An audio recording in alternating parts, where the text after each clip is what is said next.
Before it's too late. Hey, you need to stay in for a few of the days this week because it will be rather rocky. Yeah, this is going to be a cold and active stretch.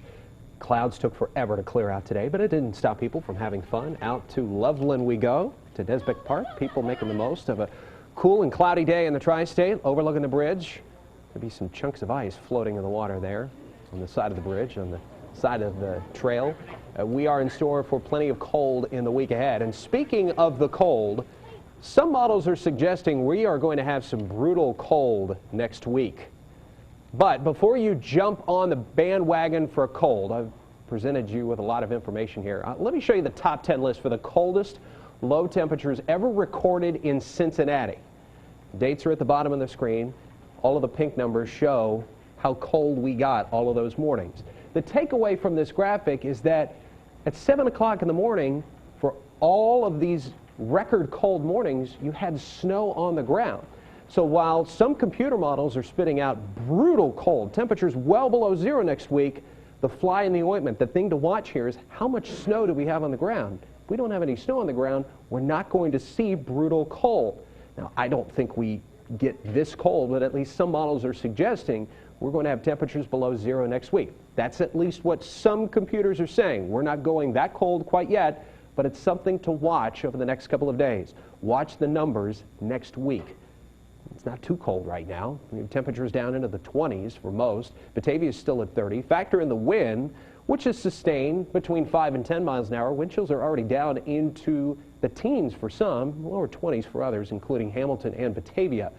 We will take our 25 now at the Cincinnati Northern Kentucky International Airport down to around 20 by early tomorrow morning. Our current temperature in Cincinnati is a whopping 18 degrees below where it was at 6 o'clock last night.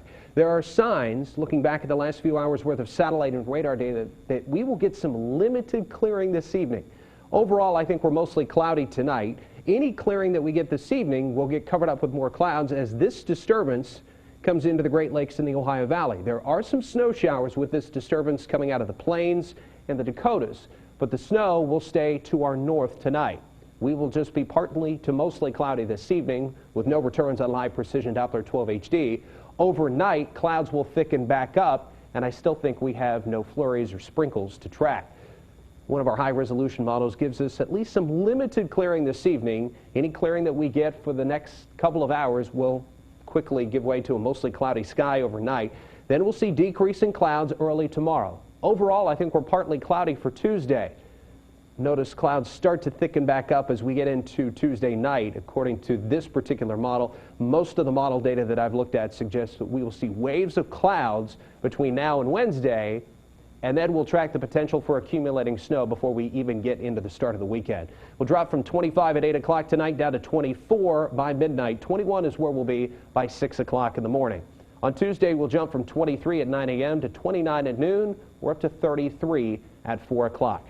Note what's coming for the Bengals game on Sunday, a mix of rain and snow. The specific timing of that system is up in the air, and the potential for accumulating snow is also up in the air, but accumulating snow appears to be likely on Thursday. In the wake of the weekend system, the bottom drops out, so we've got a lot to track in the week ahead. All right.